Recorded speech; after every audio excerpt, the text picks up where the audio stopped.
Bienvenidos a nuestra sección Diálogos Sencillos, Verdades Profundas, donde entre amigos estudiamos la palabra de Dios y compartimos cómo ésta transforma nuestras vidas. En esta ocasión estamos estudiando las 12 tribus de Israel, así que disfruta, comenta y comparte.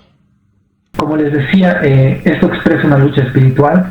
Gad será probado, habla esto de la formación espiritual.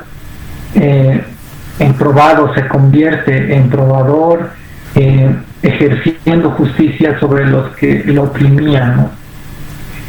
Y bueno, Jesús mismo fue probado por el enemigo, pero finalmente pasó la prueba, ¿no? Y derrotó a Satanás en esa lucha que tuvo en el desierto. Y bueno, hay una palabra que dice que el Dios de paz aplastará en breve a Satanás bajo sus pies. Amén. Y eso me da, o sea, como que es muy relacionado con lo que dice de Gad, ¿no? Que él al final, en la versión textual dice que los va a probar por los pies de ellos, ¿no? O sea, el Señor mismo va a aplastar a Satanás bajo nuestros pies. Y eso ya nos dice mucho. ¿En qué posición estamos como hijos, como guerreros? El justo probado se convierte en ejecutor de justicia divina. Wow. Y también es un tema de legalidad, es un tema de cortes, es un tema de ejercer justicia desde una posición de guerra, y en el que el Señor va a ir trabajando en nosotros, en este aspecto. Hola, ¿cómo están? A todas las personas que nos están siguiendo en esta serie de videos, les doy la bienvenida a una nueva clase. Hoy vamos a estar conversando sobre la bendición y la profecía de la tribu de Gad. Los animo a que compartan, a que comenten cualquier duda, cualquier sugerencia, cualquier observación. Aquí estamos para escucharlos y para interactuar en estas clases. Se vienen muchas más, se viene un estudio muy completo con muchas cosas lindas que el Señor nos está revelando, así que los animo a seguir siendo parte, a compartir con las personas que ustedes piensan que les va a ser útil, y bueno, sigamos adelante. Comencemos con esta nueva clase. Bienvenido, José. Gracias por compartirnos, por impartirnos hoy. Vamos a hablar sobre Gad. Así que espero que sea de bendición para todos los que escuchen, así como lo está haciendo para cada uno de nosotros, ¿no? Este estudio, al prepararlo, al compartirlo, es algo que retroalimentativo, ¿no? Que uno también va creciendo, nos va inspirando, nos va bendiciendo, va transformando nuestras vidas, como es la palabra, nos va lavando, nos va limpiando, nos va haciendo ver nuestro propio reflejo y sobre todo nos va transformando. No, gracias. Y bueno, bienvenidos, como dice el club, a esta nueva clase, a esta nueva impartición que realmente fue de mucho agrado y sorpresa para mí haber encontrado en Gad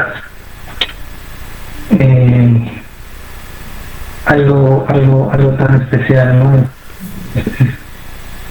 Ha sido para mí la tribu que me complicó más al principio poder estudiarla, pero fue tremenda lo que el Señor me pudo revelar, y puedan ahí donde están abrir sus espíritus y que esta palabra sea penetrando en los corazones, porque es una tribu que nos va a dar un norte.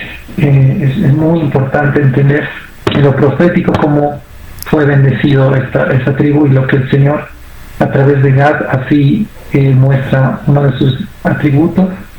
Y bueno, empecemos viendo la bendición de Jacob. Les invito a que vayan a Génesis 49, donde está esta bendición. Génesis 49, verso 19. Yo lo voy a leer en dos versiones. Primero en la Reina Valera, que creo que la mayoría tiene, y luego en una versión transliteral, que es muy precisa. Veamos qué dice en la Reina Valera. Dice: Gad, ejército lo acometerá mas él acometerá al fin. Y bueno, en la versión que les comentaba, que es una versión muy puntual, muy acertada y literal, es la Yuneman Septuaginta en español. Ahí la pueden buscar en el internet. Está este pasaje que me sorprendió, y de hecho tomé esto para iniciar el estudio, y fue grato encontrar que en esta versión haya tanta riqueza. Dice en el verso 19 de la Septuaginta, y voy a leer tal cual dice, porque luego vamos a parafrasear esto. Dice: Gad, probación, probarále, pero él probará por los pies de ellos. De otra vez: Gad, probación, probarále, pero él probará por los pies de ellos. Yo no entendía, de hecho es tal vez en un sánscrito, o digo en un transcrito muy antiguo, un lenguaje coloquial que no se me hacía muy entendible, pero pude de alguna manera, como decía, parafrasearlo, y esto es lo que me salía a lo que quiere decir este fragmento. Dice: Gad sea probado duramente, pero él también pondrá a prueba a sus enemigos y los alcanzará hasta el final, hasta vencerlos completamente. Esta es una paráfrasis muy linda que pude, bueno, a través del internet me pude ayudar con esto, ¿no? Básicamente lo que quiere decir es que Gad es probado, ¿no? Es una tribu que va a ser probada duramente, pero al final él acometerá, como dice en la Reina Valera, al fin, ¿no? Más él acometerá a quienes lo han probado, es decir, a sus enemigos, porque dice por los pies de ellos, y es un contexto donde el que ataca va a ser atacado por Gad. Y precisamente, si vemos la traducción de Gad, como su nombre lo indica, tenemos dos. Una que realmente luego vamos a ver que tiene una relación muy cercana a lo que vamos a ir explorando con esta tribu, y que significa fortuna. Esa es la que hay cuando nace Gad y su mamá le pone ese nombre, ¿no? Pero hay otra traducción para Gad que significa atacar e invadir, y esto ya es una connotación más de guerra, de batalla. Y hay otra palabra que es Gadat, que es una derivación también de Gad, que significa guerrero. Entonces, el primer indicio que nos trae esta tribu es que es una tribu guerrera. No por nada en Primera de Crónicas vemos que en Primera de Crónicas 12:8 vemos una descripción característica de los gaditas. Se los voy a leer acá en la Reina Valera. Dice: también de los de Gad huyeron y fueron a David, al lugar fuerte en el desierto, hombres de guerra muy valientes para pelear, diestros con escudo y pavés, sus rostros eran como rostros de leones, eran ligeros como las gacelas sobre las montañas. Entonces aquí vemos una descripción clara de esta tribu, que tiene mucho que ver con el nombre y con lo que les leía en la emisión de Génesis 49. Son hombres de guerra muy valientes, preparados para pelear y con rostros de leones, como de leones, ¿no? O sea, y cuando leemos algún pasaje de la Biblia, realmente la Biblia no exagera en nada. Si dice que eran como rostros de leones, han tenido que ser así. Ha debido haber rasgos en ellos que los asemejaba a leones. ¿Y qué nos indica un león? Y bueno, encontré algún verso por ahí que da una característica del león que me gustó, y está en Proverbios 30:30. Dice: los leones no retroceden por nada. Si viene el enemigo, ellos no van a retroceder, ellos van a atacar o van a permanecer firmes, haya desventaja o no. Entonces, es un atributo bastante importante para entender que un gadita, o que uno de la tribu de Gad, estaba destinado a ser un guerrero. Entonces, tengamos en cuenta eso cuando este estudio se va a centrar en eso, ¿no? Gad vamos a hablar de guerra, de batalla. Pero ¿qué guerra? Y ya sabemos cuál guerra nos toca pelear, ¿no? Y bueno, cuando estudiaba esta porción, me vinieron muchos versículos a la mente, pude leerlos, pude meditar en ellos, y ciertamente lo que más destacaba era esto: guerra espiritual. ¿Qué es la guerra espiritual? Es la intercesión. Y veía algunos ejemplos en Daniel, en Éxodo, como por la intercesión de Moisés, por ejemplo, ahí arriba en la montaña, no sé si se acuerdan, sí. Él está intercediendo con las manos levantadas, y la guerra estaba dándose en el valle, ¿no? Debajo de él, y él podía ver cómo en lo espiritual él estaba intercediendo, y se veía cómo él podía vencer, como por mano de Dios él podía vencer.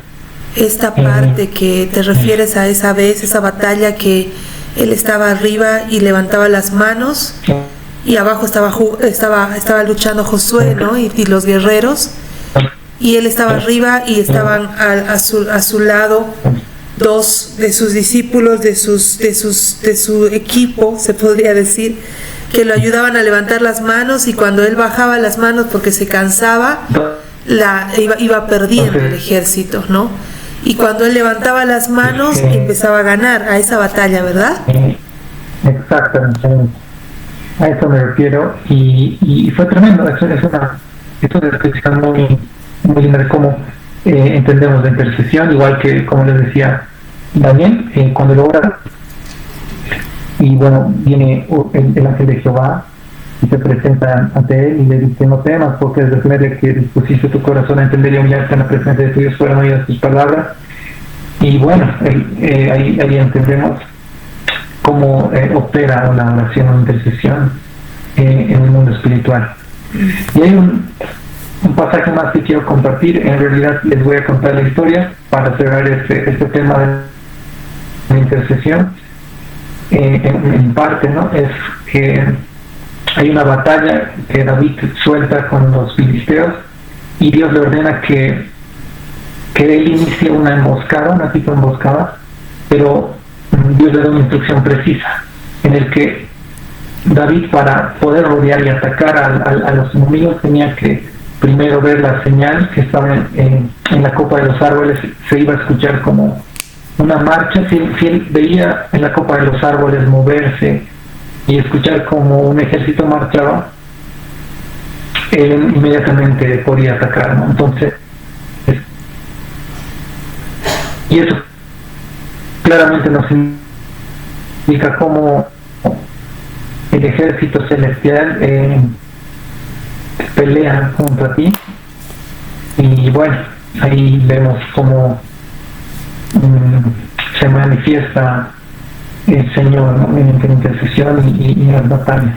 Amén. Entonces, quiero dejar en claro esta parte, como les decía, y un poco ya cerrar este tema, no completamente, pero sí quiero que se acuerden de esta bendición, ¿no? Que Él ha desprobado, pero Él al final probará a sus enemigos y los vencerá completamente. O sea, en su mente ¿qué batalla peleamos, ¿no? ¿Cuál es nuestra pelea? ¿Cuál es nuestra lucha? Y eso ya lo vamos a ir explorando a medida que avance. Justamente estaban al oriente del Jordán, y era una zona muy expuesta a invasiones. Entonces era históricamente cuenta de que era una tribu muy atacada. Entonces es muy interesante lo que trae esa colación, porque podría significar algo que estaba atacada pero no derrotada. Y es tremendo como ellos eran guerreros, ¿no? Eran sus rostros como de leones, o sea, impactante. Cierto, tú, ahora que lo mencionas, Sí, es verdad. No quiero equivocarme, pero ellos son los que se quedan al otro lado del Jordán, no ingresan a la tierra prometida porque ellos piden ese territorio, ¿no? A las afueras, digamos, del campamento principal.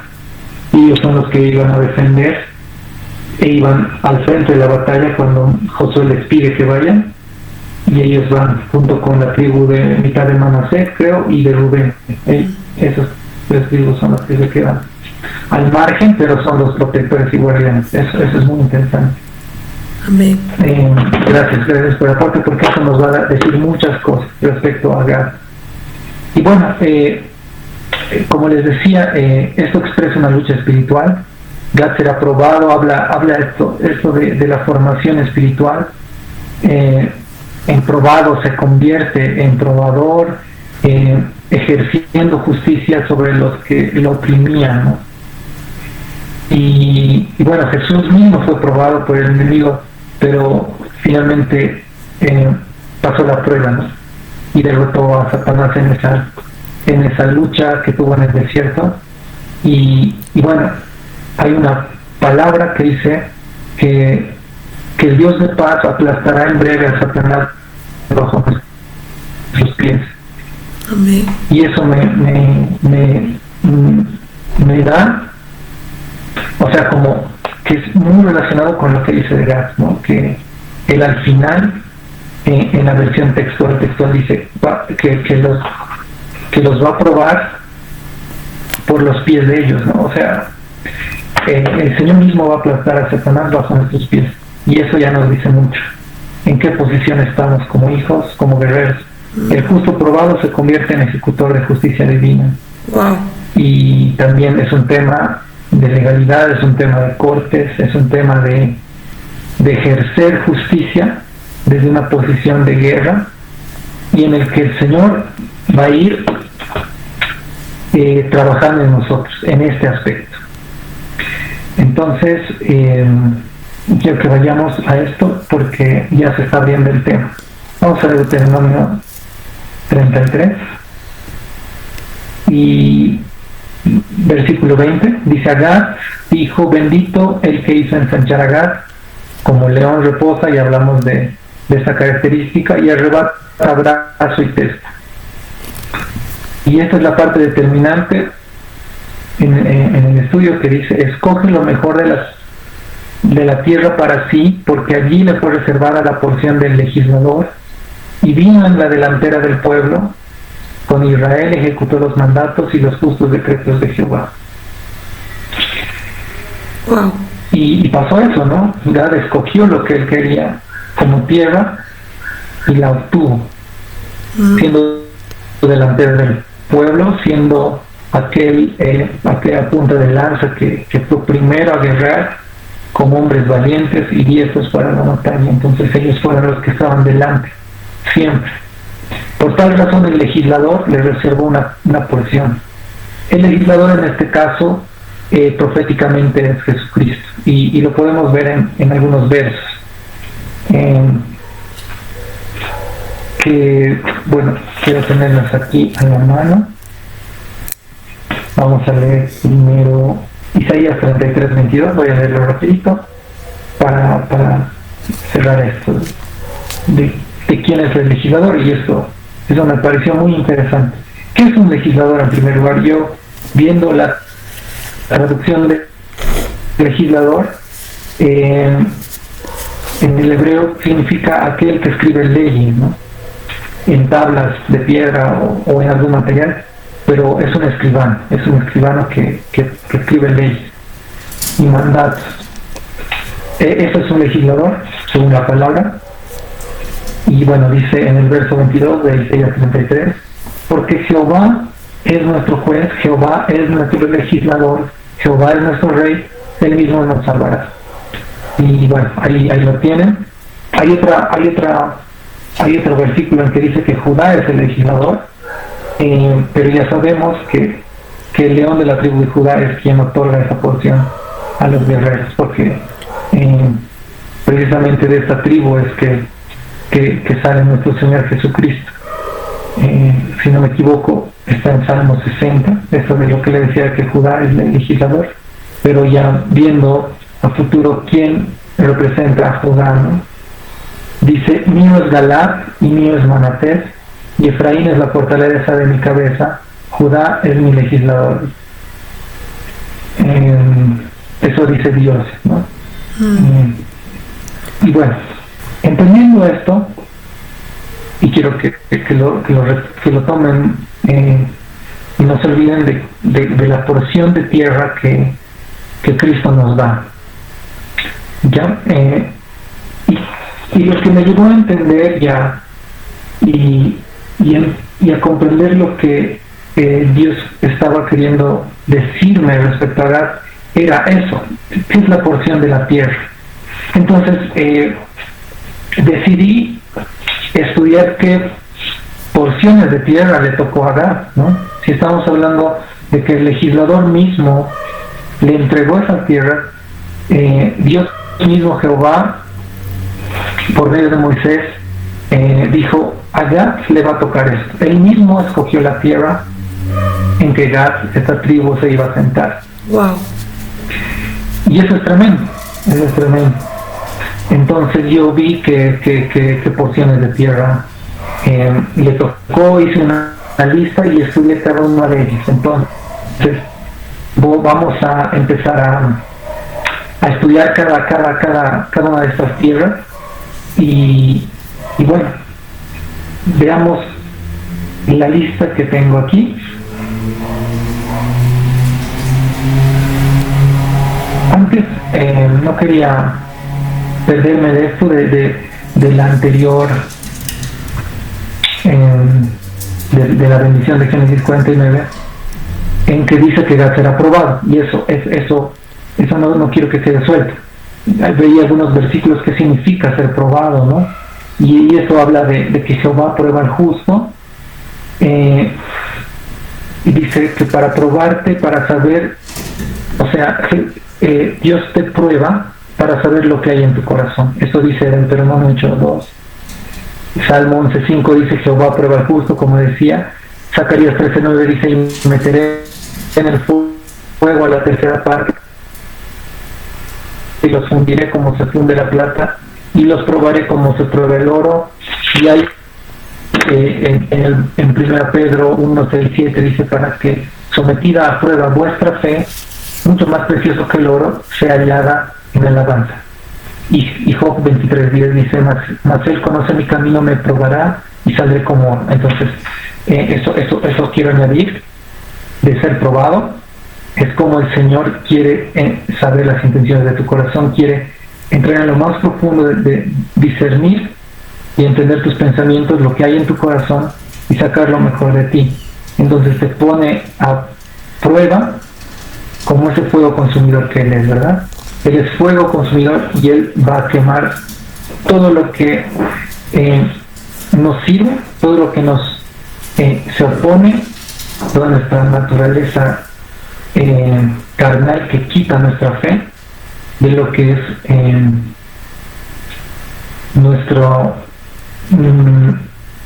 nuestra porción, ¿no? Y bueno, por eso Dios nos prueba para vencer, para que en la batalla nosotros podamos ser aquellos que van a probar a nuestros enemigos, ¿no? Vamos a ser estos vencedores que Él quiere que seamos, y mediante la justicia, ¿no? El justo va a ser probado, porque eso es lo que el Señor requiere para que uno gane en cortes, gane en intercesión, gane en oración, en las guerras. Es su justicia, ¿no? Y entonces el que pasa por la prueba se convierte en un instrumento de justicia, como Gad. El probado es el que Dios usa para ejecutar su justicia y librar a otros. Dios permite que seas probado no para destruirte, sino para mostrar su victoria en ti. Sabiendo eso, bueno, vamos a lo que se decía de las tierras. Creo que hay muchas cosas para poder hablar de esto de ser probado, pero vayamos más allá, porque esto nos va a llevar a nuestra batalla, a nuestra guerra. Y bueno, tengo aquí la lista, después los voy a leer, de las tierras que recibe Gad. Está Mizpa, está Galat y está Mahanaim. Vamos a tomar estas 4 tierras específicas para Gad. Encontraba otras, pero esas tierras habían sido también de Manasés, entonces no quise tocar a Basán, por ejemplo. Basán estaba muy interesante, pero vi que Basán era parte de Manasés. Entonces solo me quedé con estos 4, que es Galat, Mizpa, Mahanaim y Sarón. Empezamos por Mizpa. ¿Qué es Mizpa? En la traducción de Mizpa es atalaya. ¿Ya? Wow. Y eso ya nos dice mucho acerca de guerra, ¿no? El atalaya, ¿qué es? Es un vigilante, el que está atento, está velando por si se acerca algún enemigo, ¿no? Él siempre está puesto en un lugar alto para que pueda tener la visión y poder ver a larga distancia si se acerca alguien a nuestro territorio, al territorio, ¿no? Entonces el creyente como intercesión está llevado a ser vigilante en oración. Eso está en Ezequiel 33:1-9. Ahí pueden leerlo un poco acerca de las características y tareas de un atalaya. Y ahí ya se puso interesante. Dije, con Mizpa encontré esto, ¿qué más encontraré con las otras cosas, ¿no? Con los demás nombres? Porque esto ya me está guiando directamente a lo que es guerra, ¿no? Y eso me pareció tremendo. Veamos qué es Mahanaim. Mahanaim literalmente significa campamento doble o 2 campamentos. Y este es un campamento de Dios y de los ángeles. Es un campamento tanto, digamos, el campamento nuestro, que es la iglesia.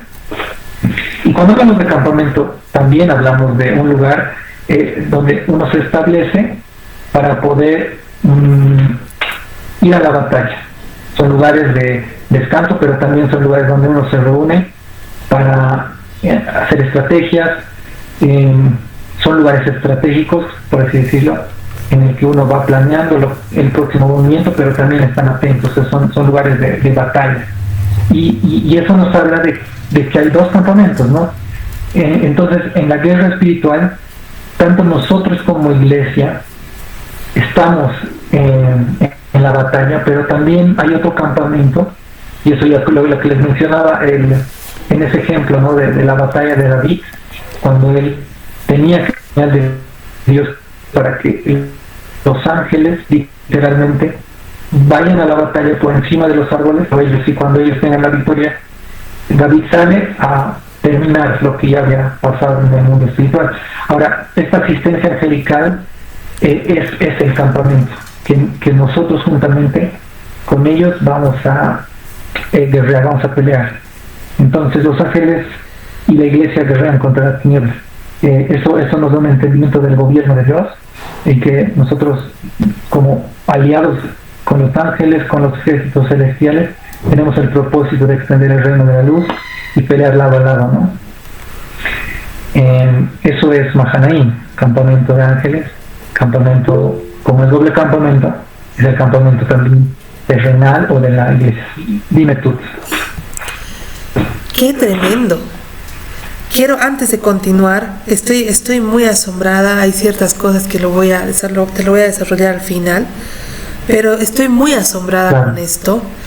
Pero fíjate cómo es, ¿no? Después todo viene con previamente estar alineados a la justicia, ¿no? de Dios, permitirnos ser así probados para consecuentemente ser elementos de justicia. Como decías, el que pasa por la prueba se convierte en un elemento de justicia. Entonces necesariamente debemos pasar por esto, necesariamente debemos ser probados, debemos ser alineados para luego poder atravesar por estas etapas, las cuales estás nombrando como territorios, que me parece muy tremendo. Entonces no quería continuar sin hacer esta aclaración, que es muy importante que nosotros debamos estar primeramente alineados con Dios, permitirnos ser probados, quemar todo esto con el fuego del Señor y que purifica todo nuestro ser, ¿no? Para poder continuar y tener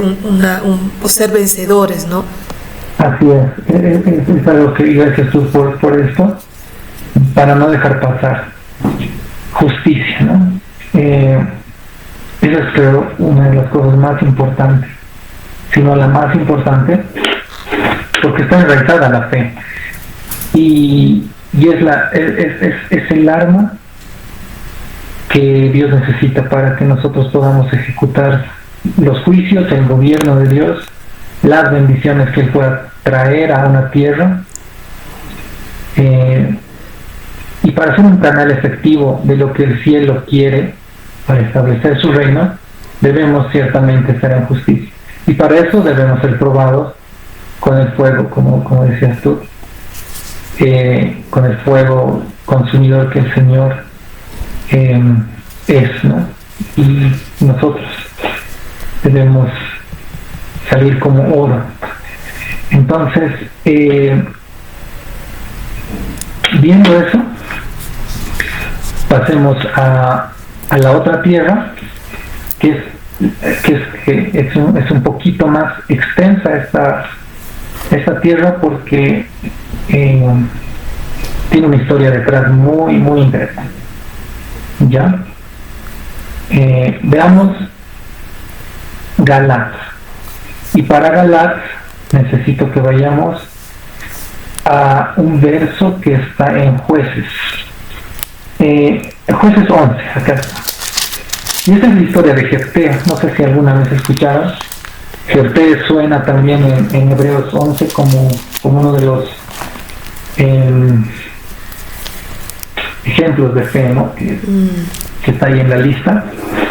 Jefté es uno de ellos y es hijo de Galat, interesantemente. Galat, tal cual la tierra, tal cual el padre de Jefté. Y bueno, ¿qué significa Jefté? Como un paréntesis, significa Dios abre.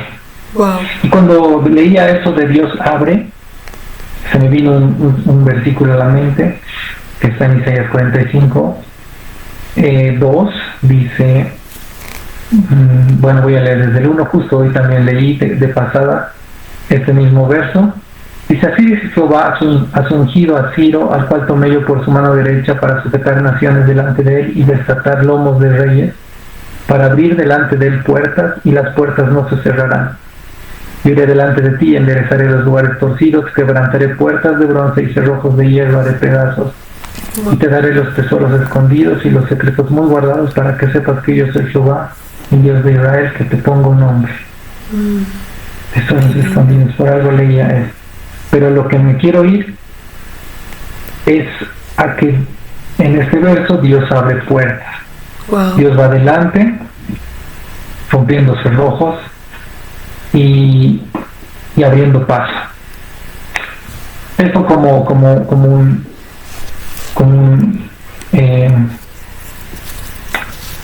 una acotación más a lo que voy a explicar a continuación de la historia de Jefté.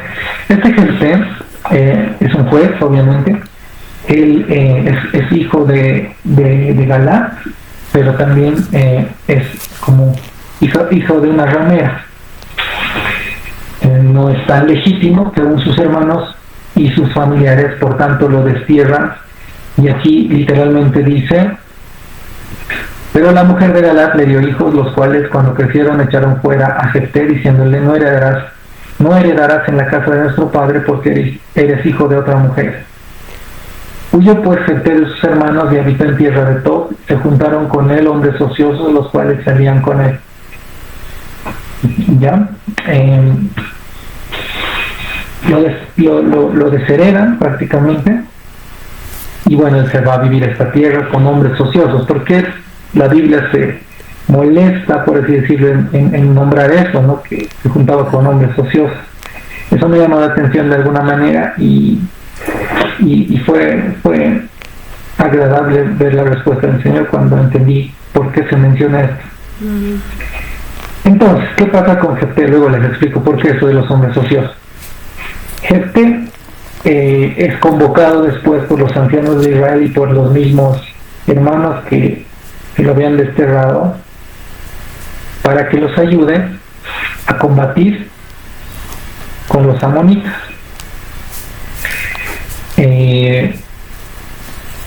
Jefté debió ser un buen líder, alguien diestro, estratega, no sabemos pero por qué querían la ayuda de él específicamente, pero le dijeron, ven y serás nuestro jefe para que peleemos contra los hijos de Amón.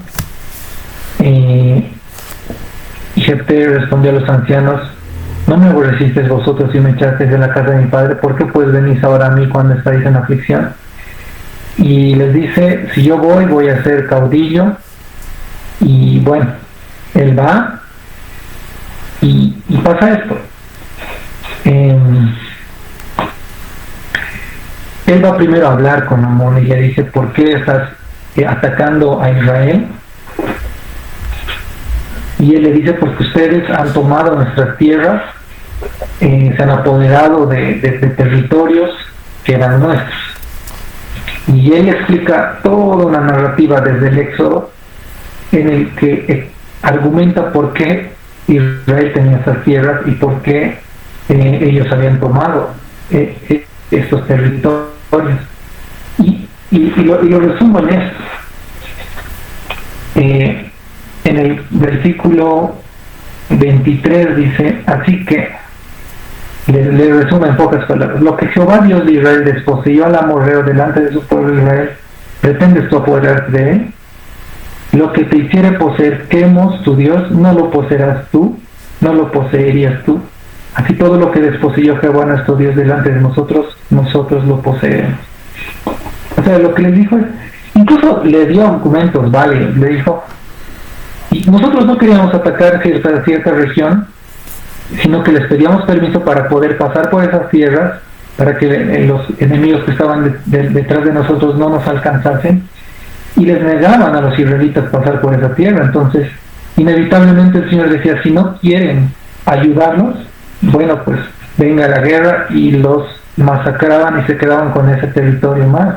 Ellos educadamente, por así decirlo, querían rodear la tierra o querían pasar por ahí sin hacer nada, en paz, pero no los dejaban. Entonces Dios decía, no los dejan, bueno, esto va a ser su tierra. Sí, y iban territorio a territorio venciendo y ganando tierra. Y al final dice eso, si Jehová no los dio, ¿por qué no lo poseeremos? Al final Dios es quien nos dio la tierra, nosotros no la pedimos por capricho.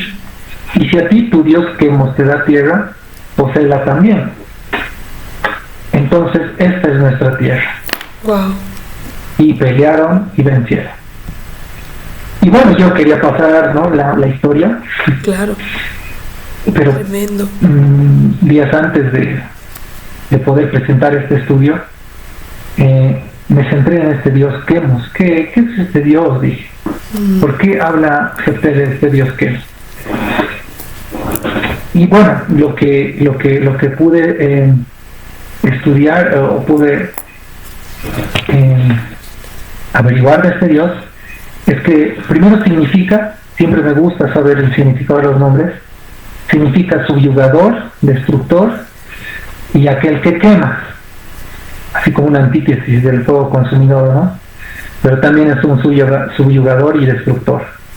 Ahora, con un poco de historia también vi que hubo un rey o un emperador que se llamaba Mesa, y él hizo un grabado en una piedra. Él era un moabita y se lo conoce como la estela de Mesa a este grabado, donde él pone, literalmente dice, yo soy Mesa, obviamente el rey, hijo de Quemos, que es Quemos. Yo soy Mesa, hijo de Quemos. Israel estuvo sometido porque Quemos se indignó contra su tierra. Eso dice en una piedra que hasta el día de hoy está grabado, que es conocida como la estela de Mesa, pueden averiguarla. Y eso es lo que me llamó la atención, entre varias cosas que dice esta frase: yo soy Mesa, hijo de Quemos. Israel estuvo sometido porque Quemos se indignó contra su tierra. O sea, este Quemos es un Dios que se airía, se enoja con que Israel tenga un territorio, con que Israel posea una tierra. Es un Dios que quería subyugar, quería destruir a Israel, porque no quería que Israel poseyera territorio. porque este territorio es algo muy, muy, muy importante para Dios. Es una herencia prácticamente. Eso es a lo que Jefté, y eso les mencionaba, le pasó, lo desheredaron, y eso no es algo casual, porque este Jefté al final defiende y da una instrucción, da una aclaración muy, muy, muy interesante acerca de lo que significaba poseer la tierra, y menciona este Dios que nos trae estas cosas. Ahora, Quemos era un Dios de poder militar, de conquista y dominio. Y bueno, la tierra de Israel, tenemos en cuenta no solo es geografía, sino es herencia divina, promesa, y escuchen bien esto, el destino espiritual. Wow. La primera acción inspirada por Quemos fue frenar a Israel de llegar a su destino. Moab fue enemigo de Israel todos los días, oponiéndose a que Israel llegue a su destino y a su propósito. ¿Y cuál es el propósito o el destino de Israel? ¿Qué se te ocurre tú? ¿Cuál era el destino? Cuando decimos destino, es a dónde tenían que llegar Israel al final. ¿Cuál era la meta? La tierra prometida. Exactamente, la tierra prometida. Ese era el destino de Israel, y se opusieron muchos enemigos, pero vemos que este Dios Quemos, como lo veíamos, específicamente fue un obstáculo para que Israel no llegara a cumplir ese destino. Entre otras entidades que obviamente también aportaron para que la primera generación que salió de Egipto no llegara a cumplir su destino.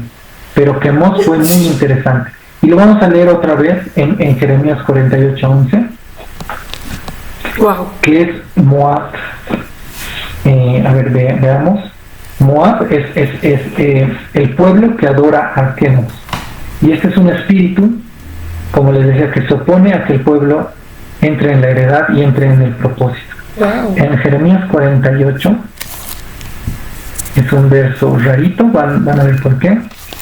En el versículo 11, capítulo 48, verso 11.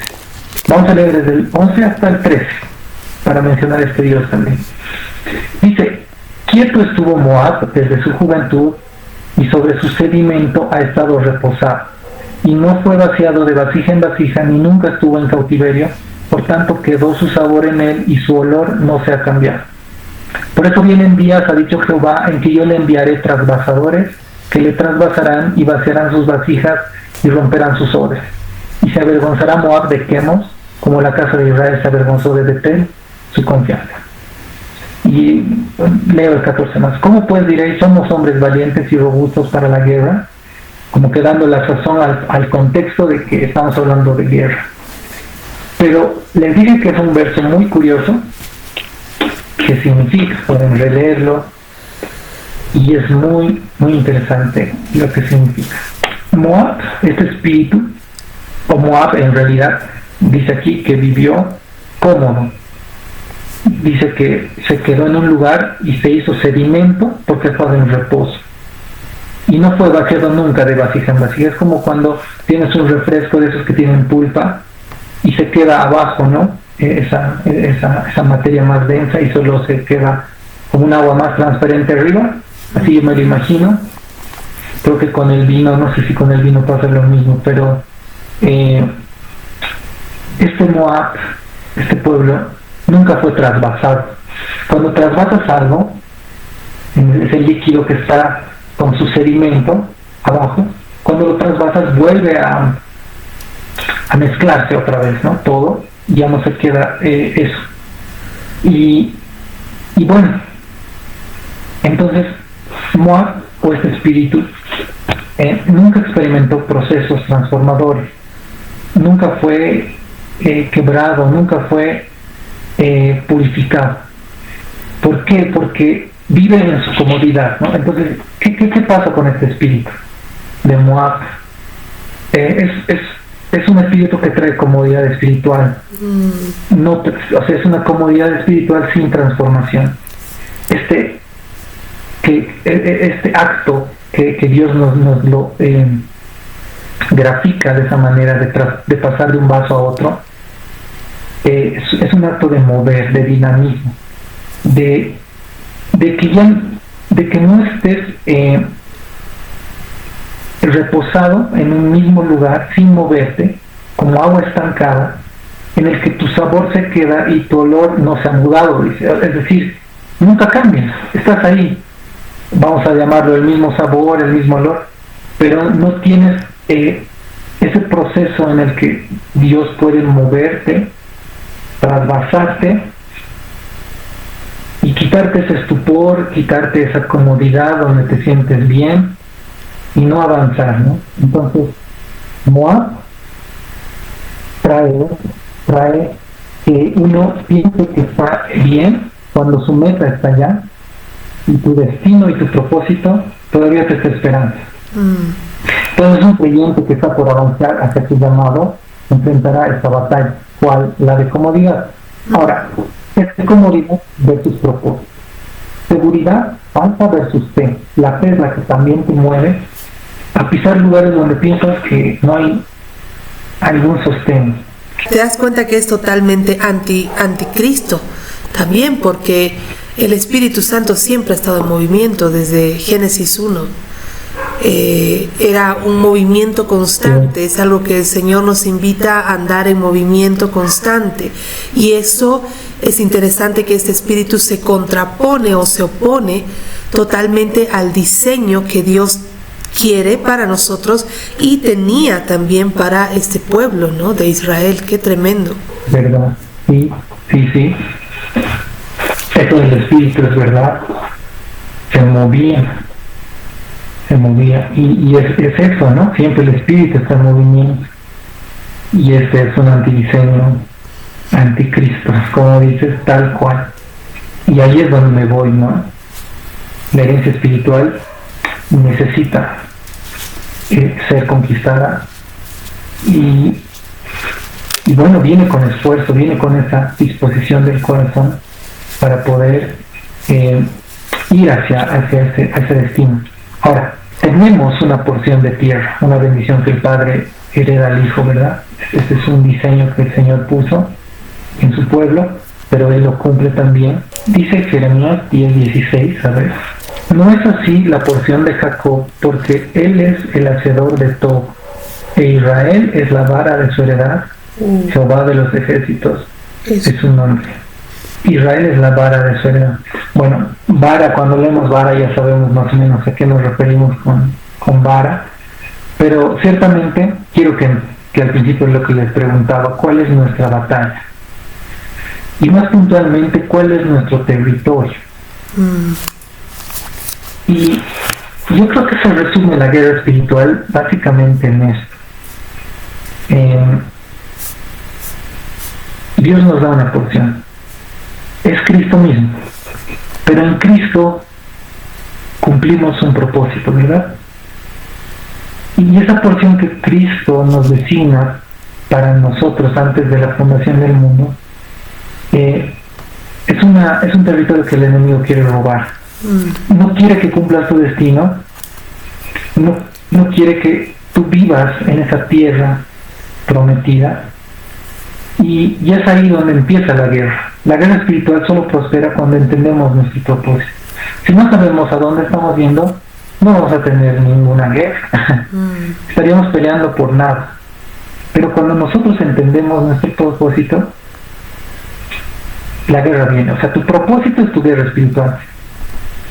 Si tú entiendes a lo que el Señor te ha llamado, y es algo que yo estoy buscando también, y les insto a que busquen, y si ya saben cuál es su llamado, cuál es su propósito, tengan en cuenta que va a haber batalla, pero como la promesa dice Agat, al final, cuando el Señor te pruebe, permita estas batallas, tú vas a probarlos al final y tú vas a salir venciendo, porque Él ha puesto bajo nuestros pies a Satanás. Literalmente dice eso en Pedro, si no me equivoco, en Corintios. Lo buscan, por favor. Va a poner a Satanás bajo nuestros pies. Y Y ahí está la clave. Leyendo Hebreos, que siempre y no solo, es un verso en específico que me da vueltas cada vez, es cuando Jesús habla del reposo, ¿no? El reposo en el pueblo de Dios. Y es algo que vez tras vez el Señor me lleva a estudiar, que aún todavía no lo he completado, pero ciertamente para este tema es muy pertinente poder revisarlo un poco. ¿Qué es el reposo de Dios? Y cuando hablamos del reposo, ¿se acuerdan que tú dijo el propósito de Israel es la tierra prometida? Cierto. Y cuando Dios dice que Israel va a entrar en la tierra prometida, va a entrar en el reposo. Pero hay un reposo más.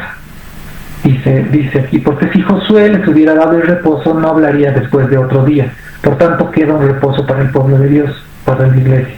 Porque el que ha entrado en su reposo también ha reposado de sus obras, como Dios de la suya. Y ahí es tremendo como este verso me da vueltas. Y lo debieron pensar, lo debieron estudiar, yo todavía estoy en eso. ¿Qué es el reposo? Porque uno que entra en el reposo, entra en la voluntad de Dios, entra en su destino, y ha reposado de sus obras como Dios de las suyas. Es decir, cuando uno está en la voluntad de Dios, en el llamado, creo yo que todo esfuerzo que uno hacía antes de entrar a la tierra prometida, acá se dice alias destino, propósito,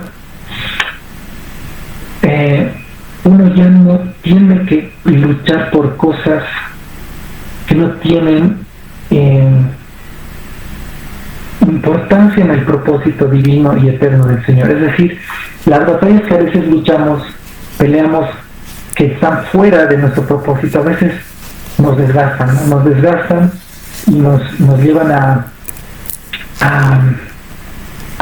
desanimarnos, a frustrarnos. Y antes me falta Sarón, por ejemplo, por si acaso. Pero este tema es crucial y esto quería tocarlo y lo vuelvo a hacer. Dios me hablaba de decisiones, ¿ya? Y hay decisiones que cambian la vida de uno, cambian el rumbo, tanto buenas como malas. Escuchen bien esto. Yo he conocido personas muy cercanas a mí, e incluso esas decisiones de estas personas cercanas me han afectado. Pero he visto cómo una sola decisión errada, una sola, ha cambiado el propósito de esta persona. Wow. No sé si algún rato volverá a retomar el propósito, pero ciertamente ha sufrido mucho. Ha perdido muchas cosas valiosísimas. Qué fuerte. Una decisión errada. Entonces, el Señor nos insiste tanto en que podamos oír su voz a cada momento. Nos insiste tanto en que siempre busquemos la guía del Espíritu para que ningún error pueda traslocar o obstruir algo que el Señor está preparando para nosotros. Y si bien podamos volver al camino, no tengamos que sufrir como Israel sufrió 40 años para llegar a la tierra prometida, e incluso no entraron, ¿verdad? Y pasó otra generación. Lo que quiero decir es, seamos muy cautos y tengamos las orejitas paradas para lo que el Señor está hablando. Dice en este capítulo, si oyeres hoy su voz, no endurezcas tu corazón, para entrar en su reposo, es decir, en las obras consumadas antes de la fundación del mundo para nosotros, y no sufrir cosas en vano, no sufrir cosas que no estaban escritas, y solo quizá perder el propósito. Wow. Entonces, y es una decisión la que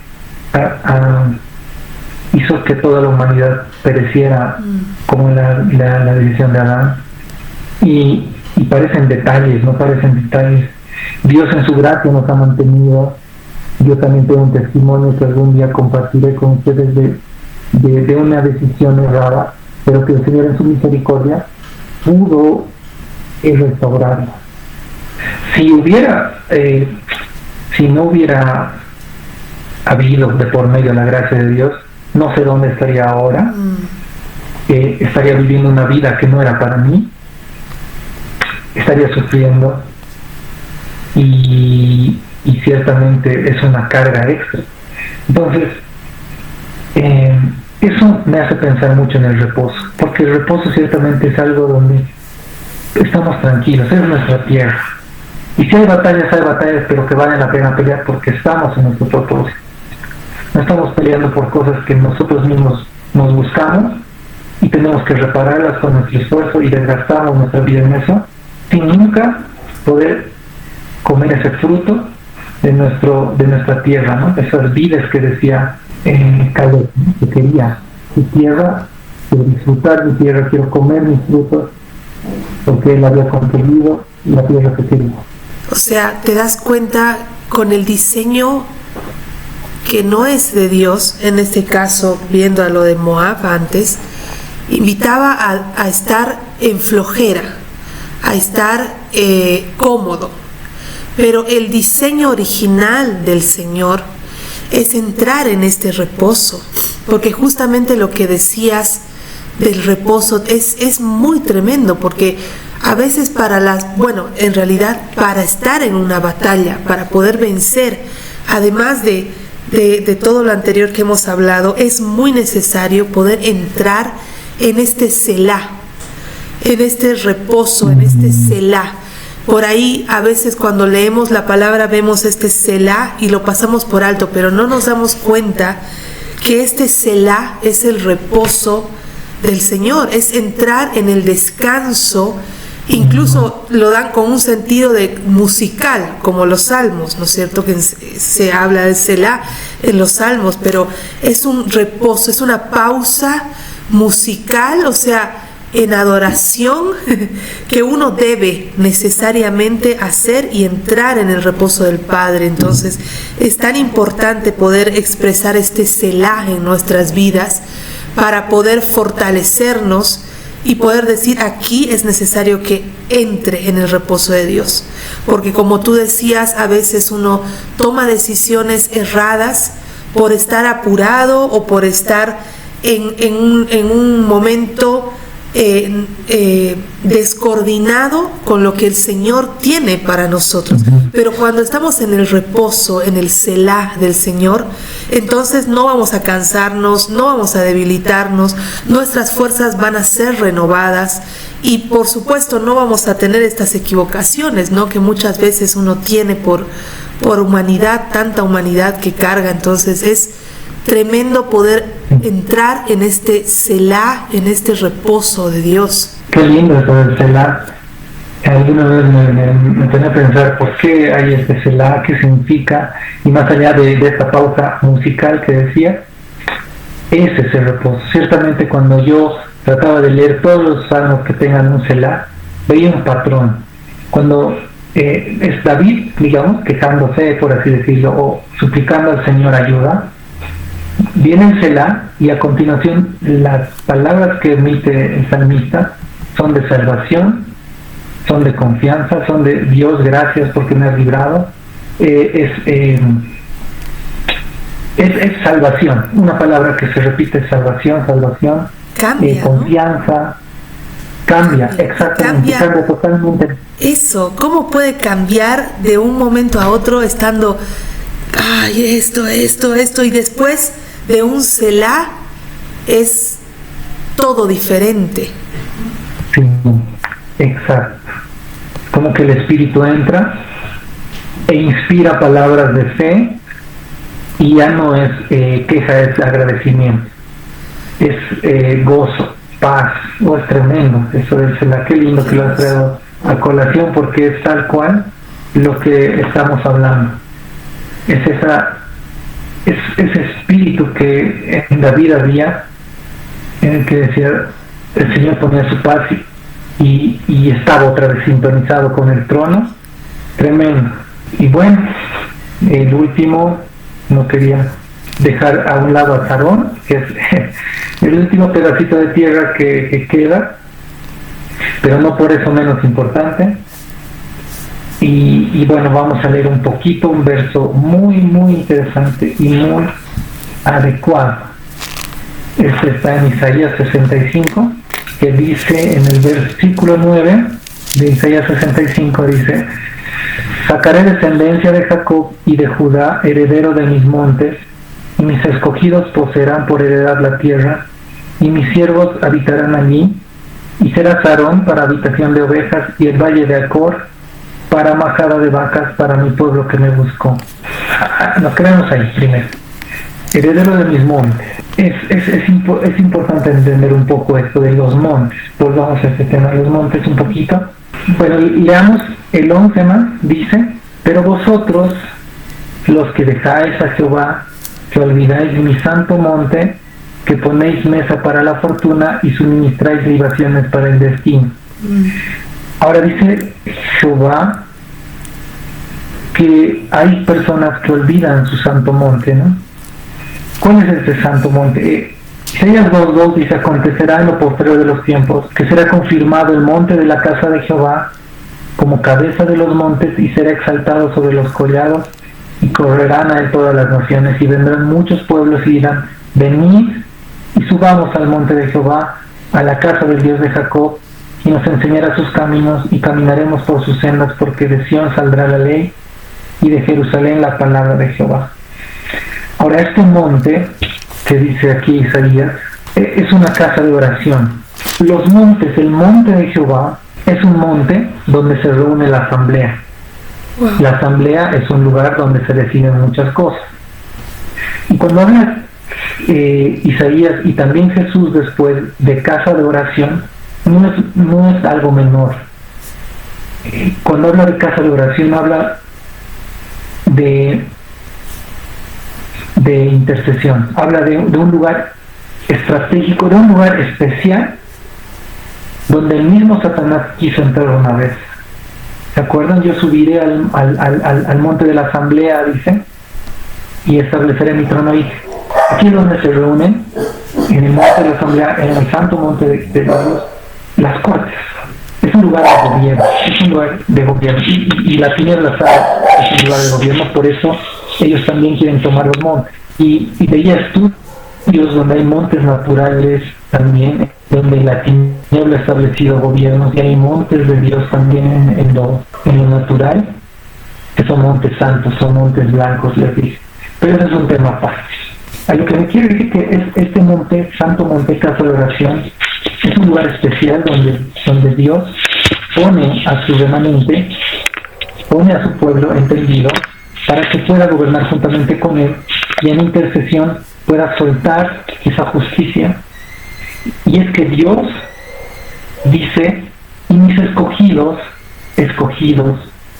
entendamos escogidos como remanente, como esas personas que han respondido al llamado, poseerán por heredad la tierra y habitarán allí. Pero vosotros, los que dejáis a Jehová y olvidáis mi santo monte, y ahí vamos a incluir que los que son escogidos, los que han poseído la tierra, tienen en cuenta este santo monte, o sea, están en el santo monte. Que ponéis mesa para la fortuna y suministráis libaciones para el destino. Y con esto quiero cerrar. Es interesante que, como decíamos al principio, Gad, ¿qué significaba? Aparte de atacar, invadir, significa fortuna, ¿verdad? Fortuna. Y en este verso cierra con lo mismo. Y cierra esta antítesis de que ustedes van y honran, ponen mesa para la fortuna y libaciones para el destino. ¿Qué es lo que está diciendo aquí el Señor? Si ustedes dejan mi santo monte y no buscan lo que yo tengo para ustedes en oración, en intercesión, en guerra, lo que yo he preparado, ciertamente muchas personas van a dar la honra, por así decirlo, a la fortuna y al destino. Es decir, en los esfuerzos humanos muchos dicen: yo he conseguido esto por mi esfuerzo, yo tengo esto, y dejan de un lado a Dios porque ellos mismos se creen autosuficientes y ellos están conformes con la vida que tienen por las cosas que han logrado hacer. De hecho, nadie les quita el mérito, pero ciertamente poner mesa a la fortuna, que es, como les decía, Gad es fortuna, pero es muy interesante que sea un choque de lo que Dios se llama fortuna con esta tribu, con lo que la humanidad, el mundo llama fortuna, y también libación al destino. Hablamos de destino como propósito, ¿no? Como llamado del Señor, pero el hombre busca también su destino, ¿no? Les decía, tomar caminos diferentes, o sigues la voluntad del Señor y lo precioso que Él ha preparado para ti, o buscas tu destino, haces libaciones al destino y por tus propias decisiones vas a donde tú piensas que es lo mejor para ti y terminas como terminas, ¿no? Frustrado tal vez, y lo que buscas materialmente en la fortuna y en el destino que aquí menciona Isaías es algo material y es algo que no viene, pero el que cumple la voluntad y el destino que Dios ha preparado es aquellos que, como proféticamente la tribu de Gad nos otorga, es eso: en guerra, en pruebas, en salir de la comodidad.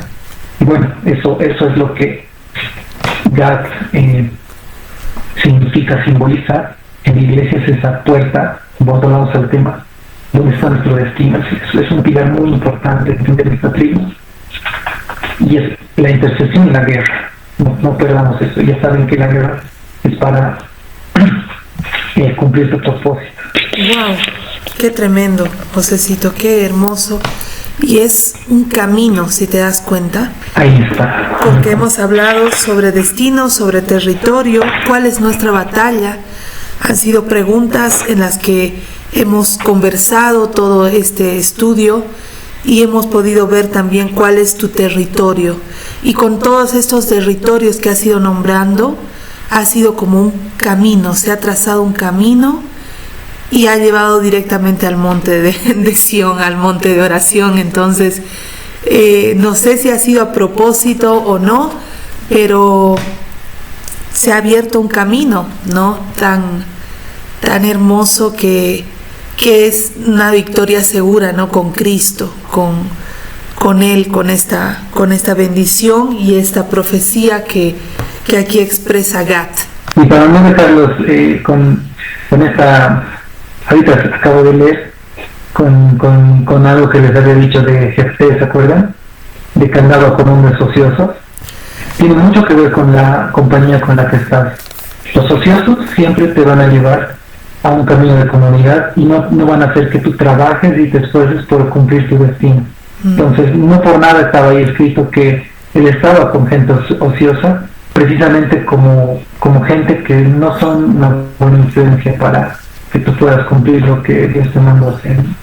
Con eso, para no dejarlos ahí, porque me estaba olvidando de Sí, y te das cuenta que en la palabra del Señor no se añade ni un punto, ni una coma, ni se quita nada, y no va a estar ahí por nada, ¿no? Entonces es muy tremendo también que lo hayas podido traer a colación, Josecito. Sabes que yo me ponía a pensar, me ponía a analizar este tema de que en el escudo de la tribu de Gad hay una tienda, no sé si te has fijado.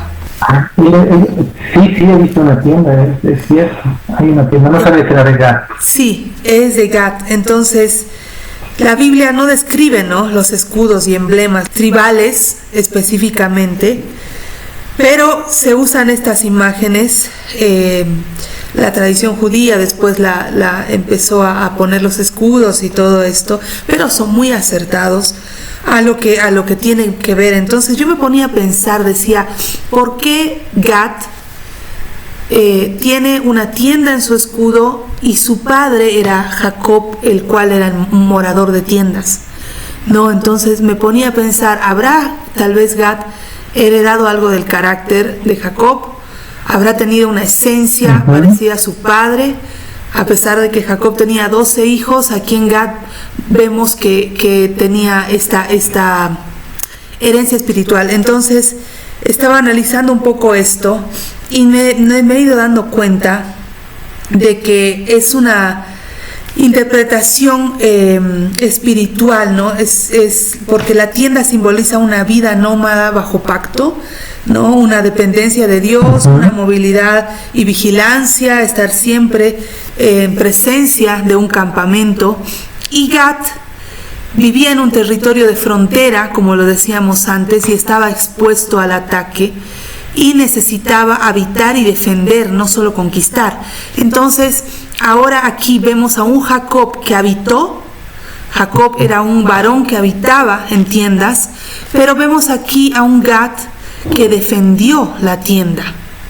No solamente habitó, sino que defendió, ¿no? Entonces Jacob vivía en este pacto, pero acá vemos un Gad que protege este pacto, ¿no? Jacob buscaba la bendición, y aquí vemos a un Gad, a una tribu de Gad que pelea por la herencia, ¿no? Entonces espiritualmente era Jacob morador de tiendas, y aquí vemos un Gad que era espiritual y también guerrero.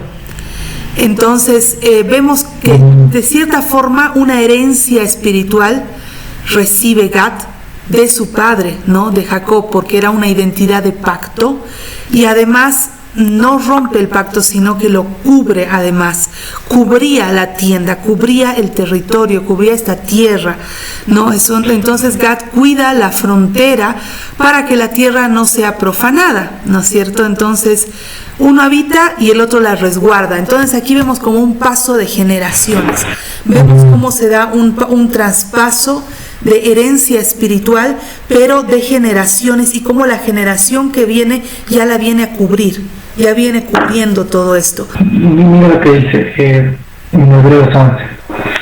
Dice: por la fe, Abraham, siendo llamado, obedeció para salir al lugar que había de recibir como herencia.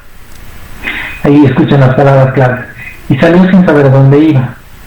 Por la fe habitó como extranjero en la tierra prometida, como en tierra ajena, morando en tiendas con Isaac y Jacob, coherederos de la misma promesa, porque esperaban la ciudad que tiene fundamentos, cuyo arquitecto y constructor es Dios. Y es tremendo porque aquí el contexto es claro. ¿Por qué mencionaría eso? Porque menciona que la promesa, la herencia que Abraham salió a buscar, era una promesa que a futuro es la Nueva Jerusalén, ¿verdad? Pero hasta mientras, por así decirlo, ellos vivían morando en tiendas con Isaac, Jacob, coherederos de la misma promesa. Es decir, ciertamente esta tienda tiene mucho que ver, como decía, con esto del territorio, de defender, como Gad lo hizo a uñas y dientes, lo que es el diseño que tenía Dios para Abraham, para Jacob, para Isaac, de vivir en tiendas, porque vivir en tiendas es muy profético, es un diseño hermoso, ¿no? La fiesta de los tabernáculos tiene mucho que ver con esto, porque somos extranjeros y peregrinos, no podemos hacer una casita, como os decía, no podemos construirnos una casa en la tierra, porque eso sería hacer libaciones a destino y fortuna, sino que nosotros habitamos en tiendas, porque sabemos que, como ellos decían, nuestra patria es la Nueva Jerusalén, cuyo arquitecto y constructor es Dios. Tremendo. Tremendo, José, y es que toda la clase estuvo espectacular. Entonces fue toda una apertura para poder ser guerreros, pero además ahora nos damos cuenta de cómo sí habitaban en tiendas, y nosotros proféticamente debemos habitar en tiendas. No somos peregrinos, extranjeros y peregrinos. No nos aferramos a nada de lo que hay aquí en la tierra, ni siquiera al diseño del descanso que hay en la tierra. Nuestro descanso sea un Selah, y nuestro destino no solo sea habitar. Ya no se abre aquí, se nos abre un paso más. No solo el habitar en esta tienda, que es en la presencia de Dios, donde vamos a encontrar el Selah, el reposo, sino proteger ya esto. Entonces es bien amplio y es hermoso, ha sido muy lindo esta clase, la verdad que de mucha bendición. Espero que sea de mucha bendición para todos los que la escuchen, puedan quedarse con esta reflexión, ¿no? Pensar cuál es tu batalla y cómo la vas a librar. Y sobre todo, cuál es el territorio donde estamos.